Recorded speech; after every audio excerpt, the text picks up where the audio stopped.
algunos, quisiera que fueran muchos, tenemos el rango de embajador, pero la única embajadora en este país ante Estados Unidos es la embajadora Marta Bárcena. Todos los demás que somos titulares de consulados, algunos son cónsules de carrera, otros son cónsules generales. Entonces, bueno, vamos a esperar que se conecte la embajadora para poder dar inicio a nuestra conversación.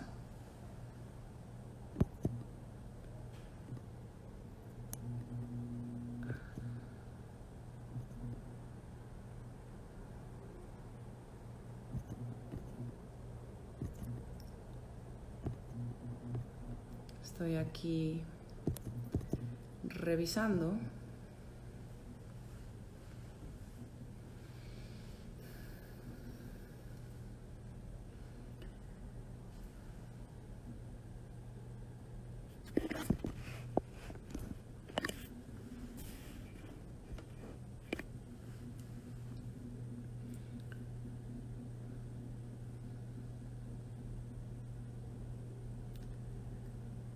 Hoy hice un recorrido por el Consulado General de México en Los Ángeles, platicando con todo el equipo.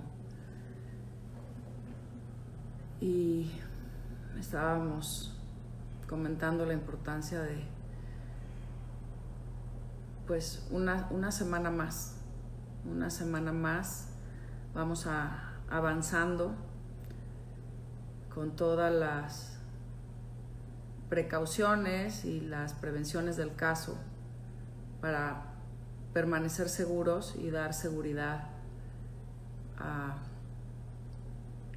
todas las personas que vienen aquí al consulado a recibir nuestros servicios. También fue una semana muy exitosa porque con la alianza que tenemos Power of One, con esa organización pudimos otorgar muchas despensas a la comunidad, y no solamente aquí en Los Ángeles, sino también, como ya les había comentado anteriormente, en los consulados en San Bernardino, en Fresno, en Santana, en Oxnard. Así es que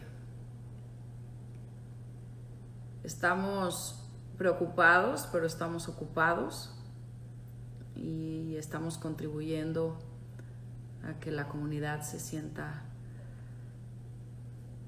con más confianza y más segura.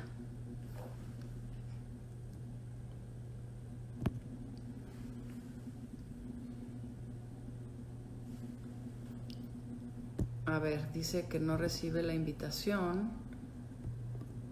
A ver, denme un segundito. Me voy a volver a ver, creo que ya debe estar por aquí.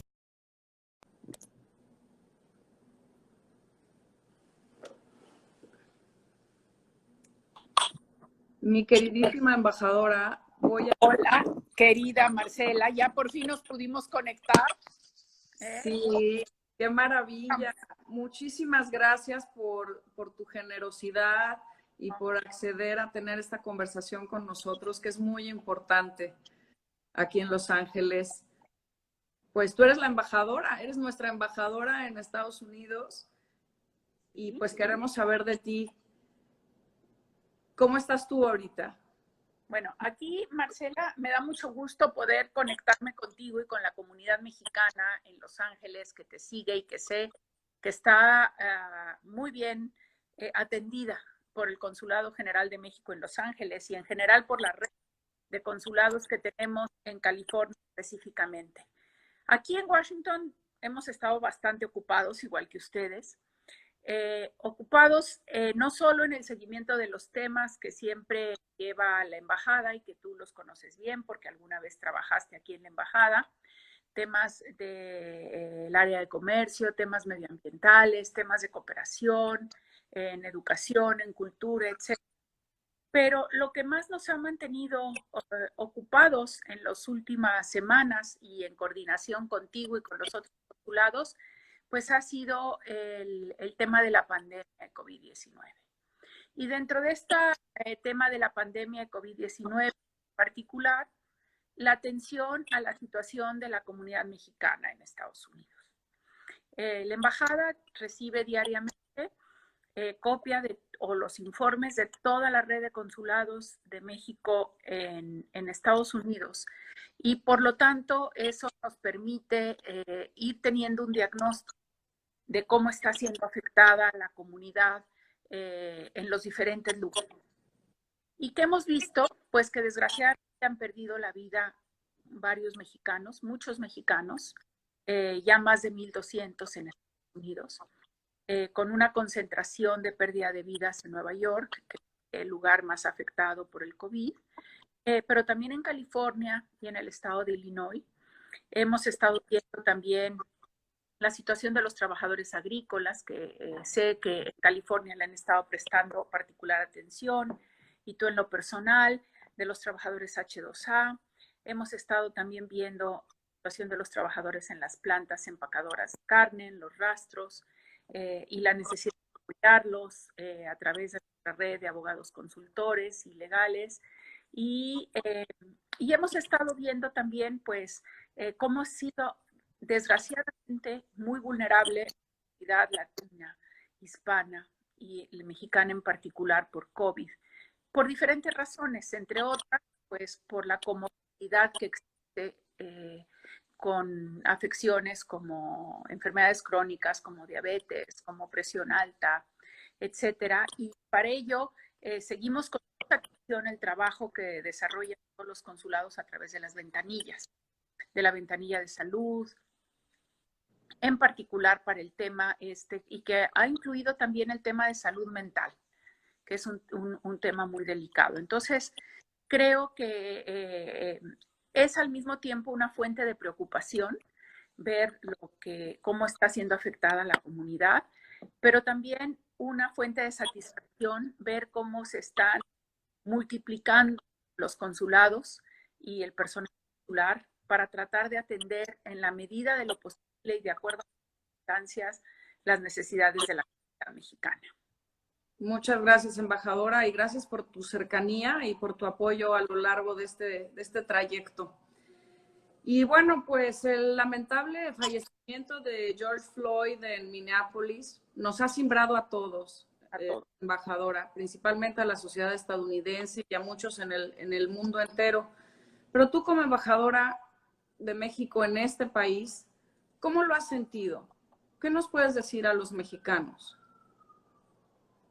Pues lo primero que diría es que creo que la comunidad mexicana en Estados Unidos siente, y así lo ha expresado, la solidaridad con la comunidad afroamericana. Es decir, la cuestión del racismo, de la discriminación, es un tema presente y es un tema cada vez más importante. Y que en ese sentido creo que hemos tenido desgraciadamente en años anteriores y en algunos lugares experiencias similares de discriminación, experiencias similares de uso indiscriminado de la violencia y de la fuerza contra la comunidad. Simplemente el otro día recordábamos en la embajada pues el asesinato, porque no se le puede llamar de otra manera, de este chico Adrián Hernández Huereca, que estaba jugando quizás de manera un poco cuidadosa en la frontera con sus amigos, y que la gente de la patrulla fronteriza desde el lado estadounidense y lo mató, ¿no? Y es un caso que llegó hasta la Suprema Corte en términos muy técnicos, pero que el gobierno de México sigue pidiendo para él y para sus familiares. Entonces, el tema del uso excesivo de la violencia o de la fuerza por parte de las policías o las instituciones del orden, a las que por otro lado, reitero, hay que respetar, porque hay que respetar la ley y el orden, pero pero eso tampoco hay justificaciones para el uso excesivo de la violencia. Y esto creo que va a ser una de las discusiones más fuertes en los próximos meses en Estados Unidos, en el Congreso, puesto que estamos viendo todo el debate que se está dando ahorita entre los países. El tema del racismo y la discriminación. Y es el tema de que este es un gran país. Este es un gran país que siempre sabe curarse a sí mismo, recomponerse, y que probablemente veamos en las próximas semanas, en los próximos meses, esa recomposición. Y con algo muy importante, cuando uno ve las marchas que han sido en su mayoría pacíficas y ve que no solamente está conformadas marchas por la comunidad africana, sino por la hispana y también por muchas personas blancas, caucásicas, y ves a los jóvenes, ves que ya hay una actitud diferente en los jóvenes. O sea, es también un cambio generacional hacia temas en los que antes a lo mejor había un exceso de prudencia, estación, ¿no? Y eso me da esperanza. Estamos siguiendo con mucha atención las manifestaciones, pues ustedes saben que la Embajada de México en Estados Unidos está muy cerca de la Casa Blanca, entonces sufrimos algunas pintas, pues pasan todos los días manifestaciones enfrente de la embajada, se pueden oír claramente también enfrente del instituto, en la calle del Instituto Cultural Mexicano, en la calle 16. Así que estamos viviendo esas manifestaciones en primera línea. Sí, ¿Y claro. ustedes qué tal? ¿Cómo están viviendo en Los Ángeles? ¿Comparten esta diagnóstico de la solidaridad entre las comunidades, de lo que viene y del activismo de los jóvenes? Sí, embajadora, sin duda, como tú lo apuntas, son nuevas generaciones. Uh-huh. Y si nos remontamos a Los Ángeles en el 92, con todas estas manifestaciones y también Sí. pues la violencia y los saqueos que hubo en ese entonces a raíz de cómo golpearon los policías, Rodney King, sí, sí noto que hemos avanzado en hacer conciencia de lo que está ocurriendo y sin duda encontrar el balance entre la aplicación de la ley y el respeto y la defensa de los derechos civiles y de los derechos humanos es una asignatura que tenemos enfrente. Entonces, al principio muy preocupados porque hubo toque de queda, como tú lo sabes, y bueno, ya se levantó el toque de queda y esperemos que la cuestión pues siga así, de manera pacífica y que se sigan manifestando, pero también con todo el respeto a aquellas personas que están empezando a abrir sus comercios, están empezando a reponerse, porque no debemos olvidar, como tú lo dijiste, que seguimos atravesando una pandemia, esto no ha acabado. Entonces, bueno, pues ahí vamos, embajadora. Pero quería retomar un tema que mencionaste, Sí, el de los trabajadores agrícolas, sí. que, bueno, pues están catalogados como esenciales. Y tú fuiste embajadora ante eh, la FAO, Sí.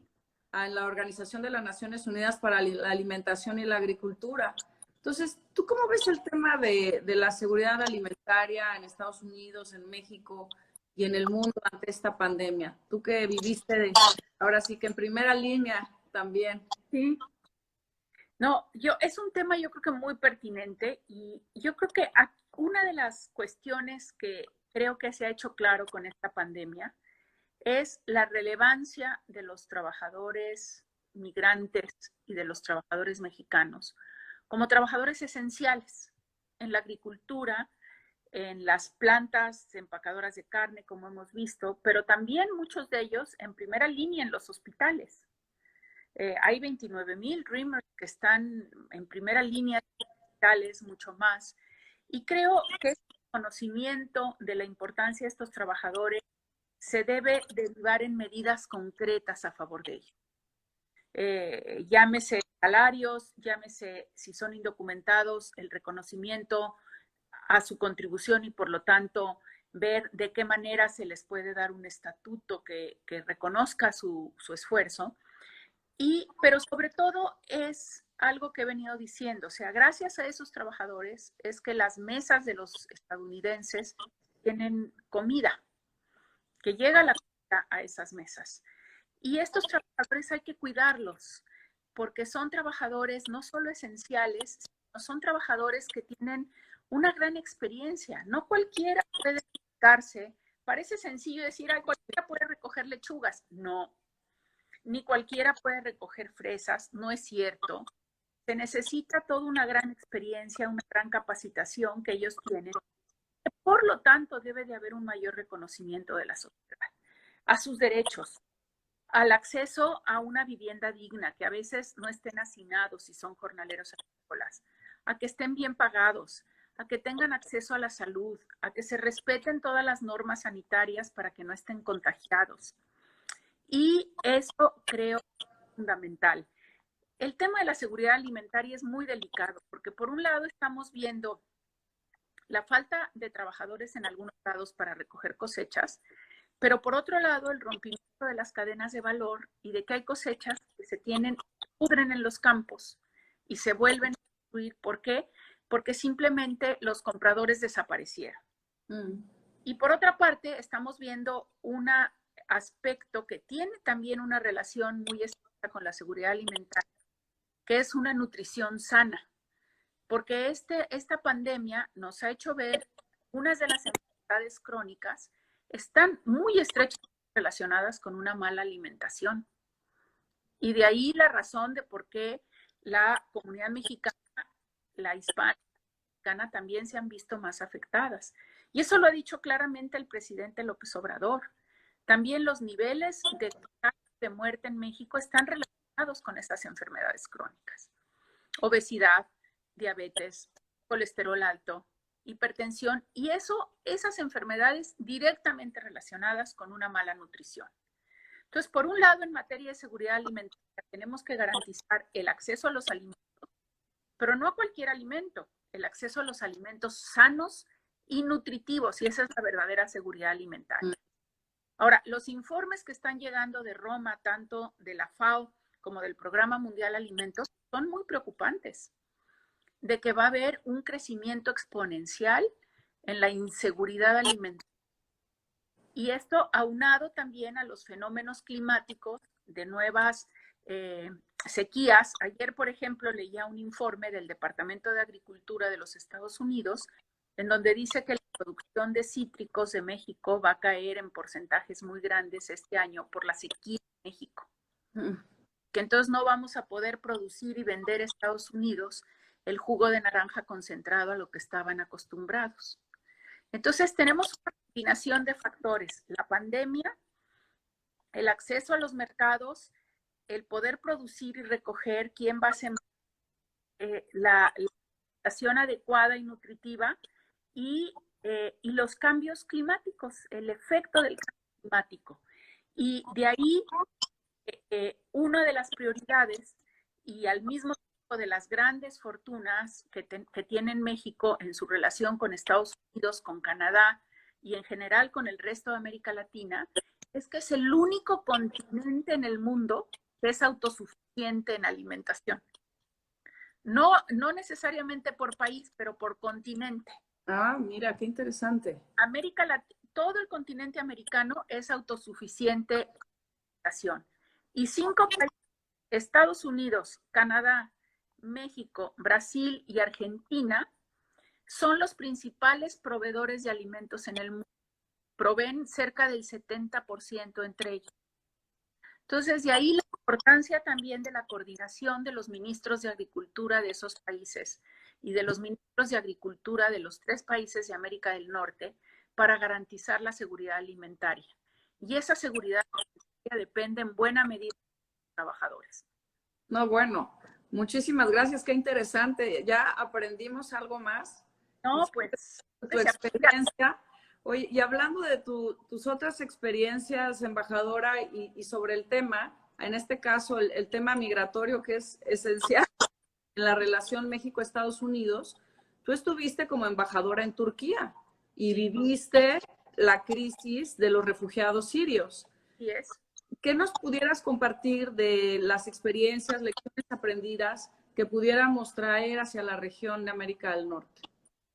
Bueno, quiero decir que lo que viví en Turquía de la crisis de los refugiados sirios con la guerra civil en Siria, esa sí es una verdadera crisis. 3,5 millones de sirios en Turquía. Aún en los momentos más críticos de la migración centroamericana y mexicana a los Estados Unidos, nunca se comparó esas cifras. Y siempre fueron cifras que podíamos manejar de alguna manera bastante razonable, ¿sí? Entonces, ¿qué es lo que podemos aprender? Yo siempre digo que Turquía y México en ese sentido se parecen bastante, porque somos ya no países de origen de migración turca. Fue la gran migración turca alemana a Alemania, con los trabajadores invitados que decían, Sí. migración mexicana a Estados Unidos en diferentes épocas de trabajadores, pero somos países de tránsito y somos países de destino cada vez más. Así es. Entonces, yo creo que tenemos mucho que aprender de qué hacer como países de origen y básicamente, pues como países de origen, lo mejor es crear las condiciones adecuadas, económicas, sociales, para que la gente no migre. La gente quiere permanecer en sus lugares. Siempre habrá quienes migren por diversas razones quieran, pero que no tengan que migrar, que la migración sea una opción y no una necesidad. Como países de tránsito, tenemos que tener claramente esta visión del Pacto de Marrakech de una migración segura, ordenada y regular. No podemos permitir ningún país un caos en las fronteras, sino tiene que ser una migración ordenada y cuando haya una crisis por diversas razones, humanitaria, climática, etcétera, encontrar las medidas para tener ese orden en la frontera y para garantizar a las personas el respeto a los derechos humanos y unas condiciones mínimas de sobrevivencia y de desarrollo. A mí me tocó visitar los campos de refugiados sirios en Turquía, muy impresionantes, muy pegados a la frontera en la zona sur, pero también a la cantidad de refugiados sirios que estaban en las ciudades del sur de Turquía, porque de 3,5 millones de refugiados sirios, cerca de 400,000 estaban en los demás estaban en las ciudades turcas. Wow. ¿Sí? Entonces, y se fueron asimilando también a la economía turca y también fueron una fuente de riqueza a la economía turca. Yo creo que eso estamos viendo también en México con algunos de los refugiados que llegaron, que se están asimilando y están siendo también una fuente de riqueza en México. Y en Estados Unidos, siempre, cualquier estadística que veas, la migración ha sido una fuente de riqueza económica y social para los Estados Unidos. En cualquier estudio que veas. Eso no quiere decir que una migración irregular y desordenada sea adecuada. Y luego, como países de destino, creo que ahí tenemos que cuidar mucho y enfatizar nunca, nunca ser racistas ni xenófobos. Tenemos que tener claramente una posición antigenófoba y decir, sobre todo cuando a México llegan los migrantes latinoamericanos, somos una misma cultura, un mismo Claro. todo. Entonces hay que encontrar las maneras de que esos migrantes entren a la sociedad mexicana y contribuyan cada vez más a ella. Claro. Oye, embajadora, y ahorita hablando de la cultura, yo sé que el arte y la cultura son muy cercanos a ti. Y precisamente el 11 de junio, el Sí, Instituto de Cultura de México en Washington cumple 30 años. sí. ¿Y cómo has visualizado tu equipo y tú cómo van a festejar? Ahora ya sabes que, bueno, reflexionando con la pandemia, nos estamos también reinventando, ¿no? Con el uso de toda la tecnología y las plataformas sociales. ¿Qué han pensado para festejar, celebrar este aniversario? Pues justamente lo vamos a celebrar digitalmente con una serie de actividades. Tenemos algunas actividades. Primero vamos a sacar una serie de testimonios de anteriores directores del instituto, de grandes figuras de la cultura, tanto mexicanas como en Estados Unidos, directores de instituciones, un poco reflexionando sobre qué importancia ha tenido para ellos el instituto. El instituto que está convertido y que tú lo conoces muy bien, es un tesoro. Es un tesoro, sí. Y es un referente cada vez más relevante en la vida cultural de la capital de Estados Unidos. Entonces, vamos a hacer esta serie de testimonios. Vamos a hacer una presentación especial el día 11 con un diálogo. Vamos a tener un concierto de Max Herrera, también digital, muy interesante, porque ella va a estar cantando en un lugar, el pianista va a estar en otro lugar y la conducción va a estar en otro lugar, justamente innovando con todas estas nuevos pues instrumentos tecnológicos o herramientas tecnológicas. Y luego vamos a celebrar una Mexican Table, una mesa mexicana de Patty Hinich, digital. Entonces, ella va a cocinar. Algunos de los que van a estar participando en la mesa les mandamos los ingredientes de algunas cosas que va a cocinar y lo van a poder seguir. Entonces, la mesa mexicana, la Mexican Table de Patty, ha sido uno de los grandes éxitos del instituto. Y después vamos a seguir con otros temas en continuidad de celebración del instituto.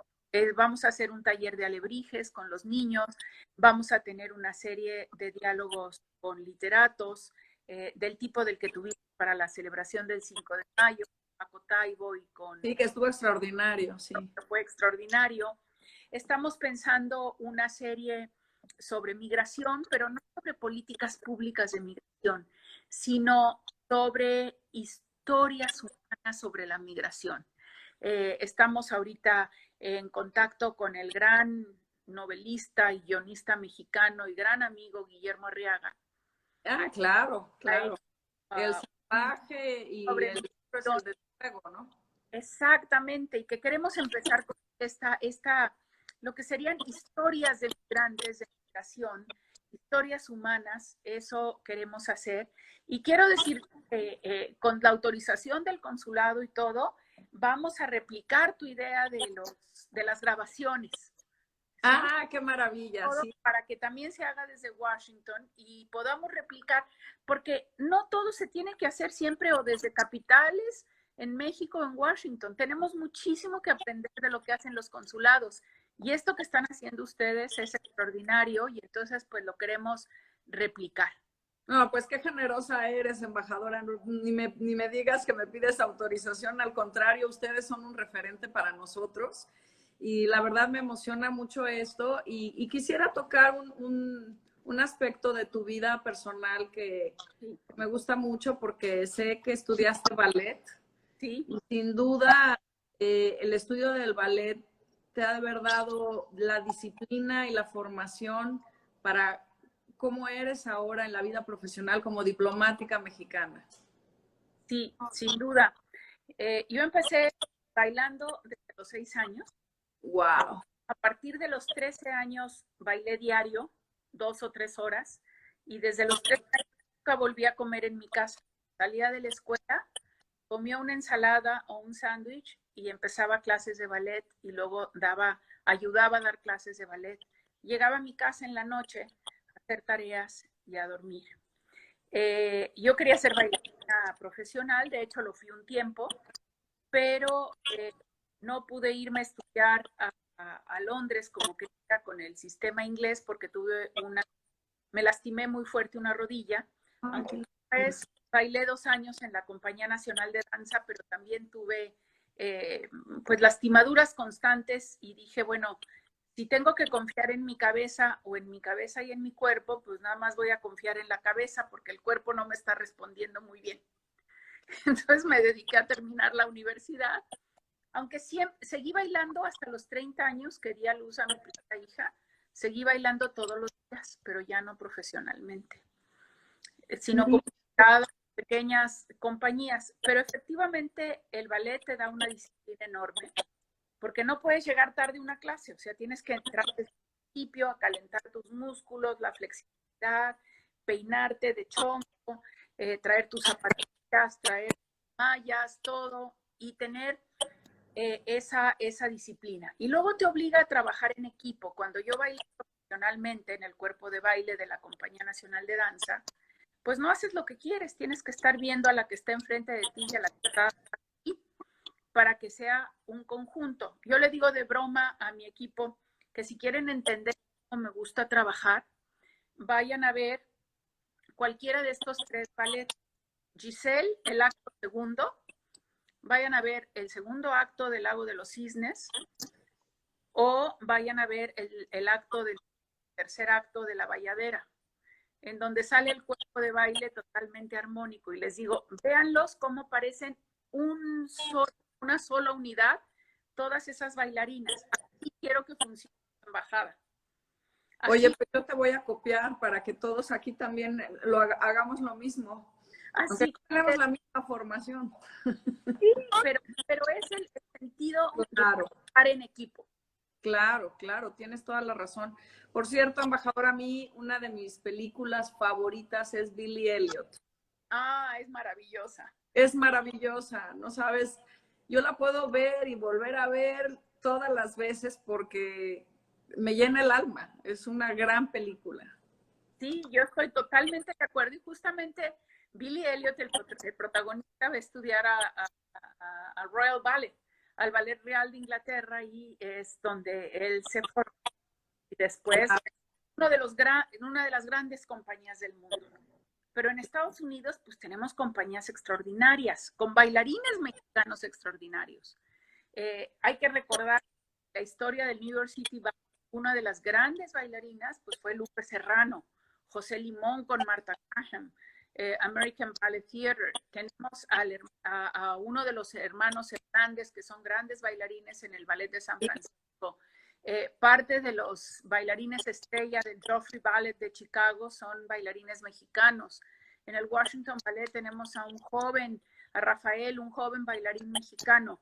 Entonces, el talento mexicano está por todas partes y a mí me da un enorme orgullo cuando antes del COVID me gustaba mucho ir al ballet, a la ópera, todo, y ver a los cantantes mexicanos, a los bailarines mexicanos, a los músicos mexicanos, los directores de orquesta, y decir, bueno, esto es mi México. Y ustedes en Los Ángeles, pues qué más orgullosos que con los grandes directores de cine mexicanos que están ahí, ¿no? Sí, y aquí estamos en la meca de la industria del entretenimiento y bueno, quedó una visita tuya pendiente aquí a la comunidad que todos estábamos muy expectantes, pero bueno, gracias al Instagram ahora podemos estar cerca de ti y te pueden conocer un poco más, embajadora.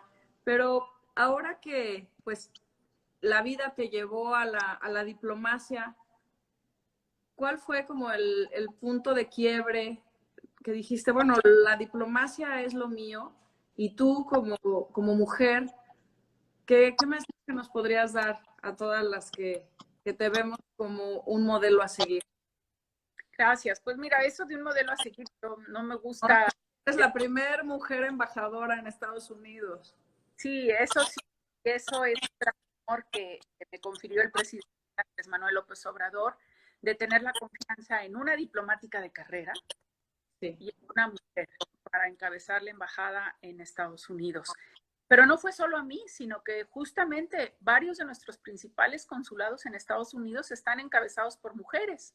Estás tú en Los Ángeles, está Reina Torres en Chicago, Sí. está María Kerber en Houston, está Liliana Ferrer en Sacramento, está Remedios Gómez Arnau en San Francisco, y seguramente estoy saltando porque tenemos tantos consulados que se me van, pero eso es muy importante. Yo creo que, ¿qué es lo que desde chica empezaron los temas internacionales? Mi abuelo me solía llevar de paseo y me enseñaba la UNAM y me decía, aquí estoy para ser embajador.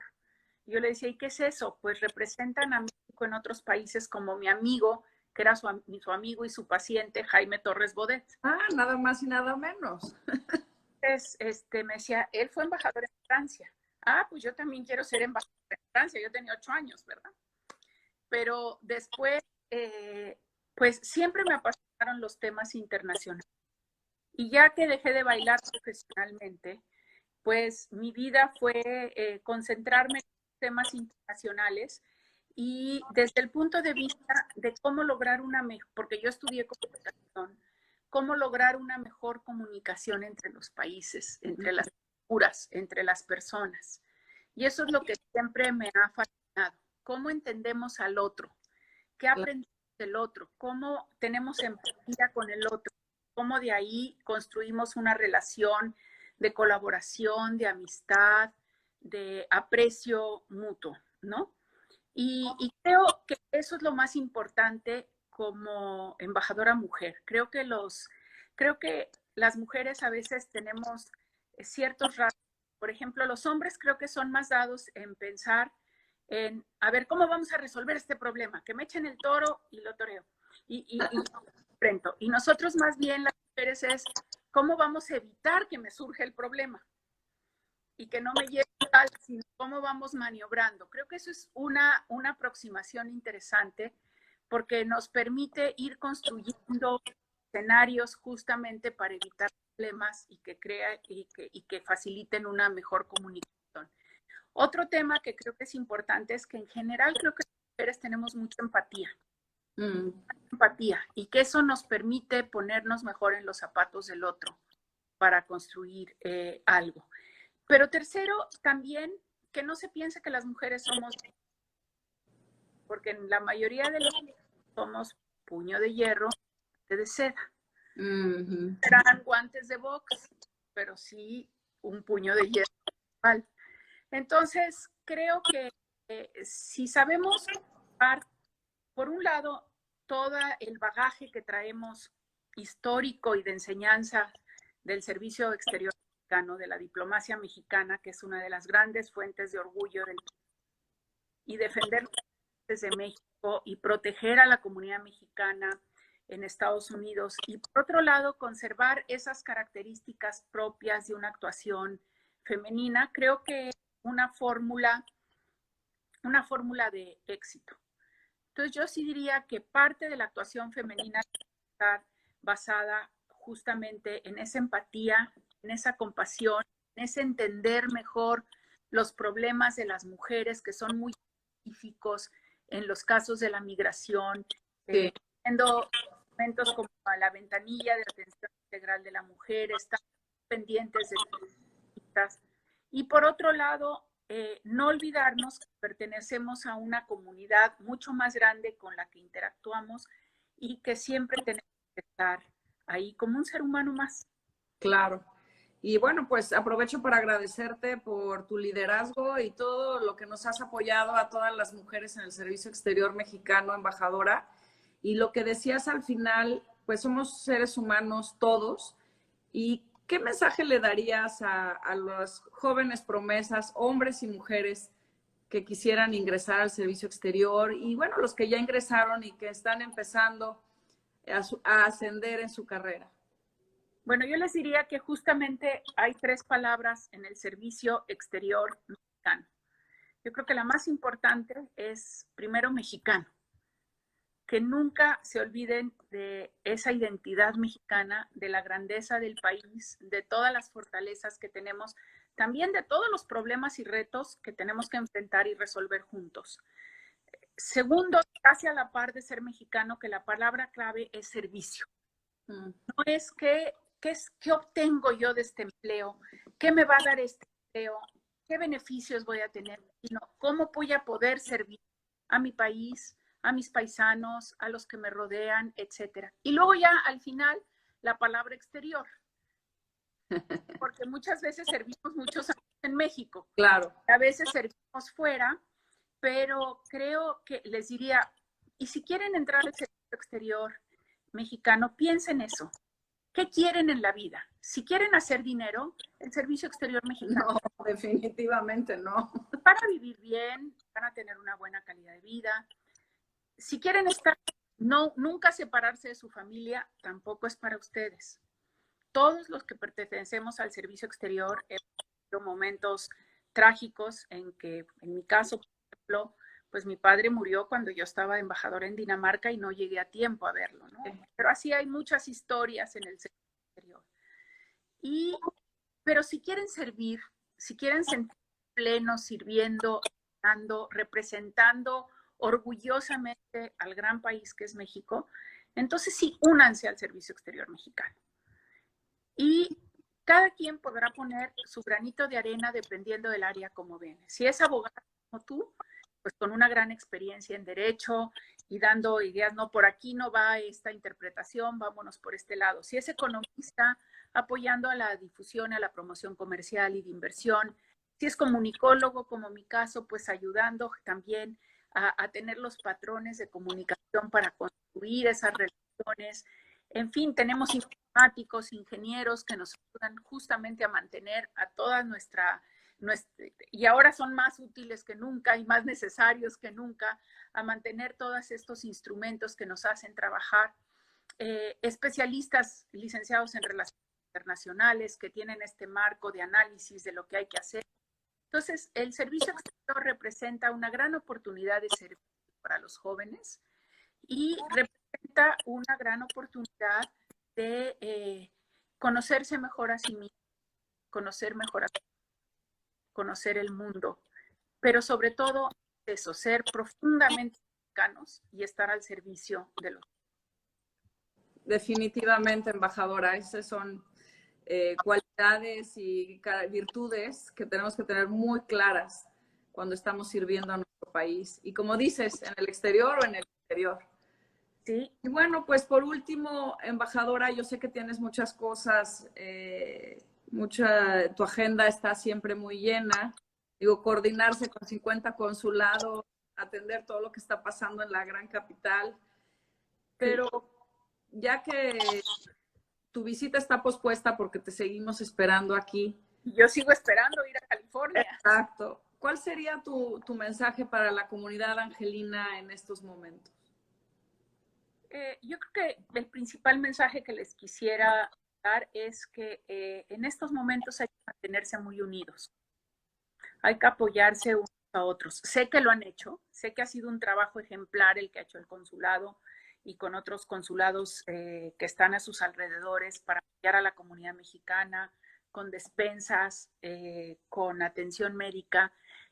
Es muy importante mantenerse unidos, es muy importante pensar que este momento difícil va a pasar, que tenemos que reconstruir, pero que también tenemos que imaginar cómo va a ser la reconstrucción de esa COVID, tanto aquí como en México, y que tenemos que partir de la base de que el destino de México y Estados Unidos está intrínsecamente ligado y va a seguir siendo así en los próximos años. Y que si hay una comunidad que realmente es un punto de referencia excepcional, es la comunidad angelina. Es la comunidad, Los Ángeles no se explica, y como California en general no se explica sin la presencia del mexicano y de los inmigrantes. Y ahí el gobernador haya hecho este reconocimiento del mes de los inmigrantes que le acabo de agradecer particularmente. Pero la gran fuerza de la comunidad mexicana en Los Ángeles y en todo Estados Unidos es nuestra unidad. Si logramos mantener esa unidad y ese apoyo mutuo, creo que tendremos cada vez más fuerza para el desarrollo económico, para el desarrollo social, para el desarrollo político y una fuerza en donde haya cada vez más respeto para todas las enormes contribuciones de los mexicanos a México y a los Estados Unidos. Definitivamente.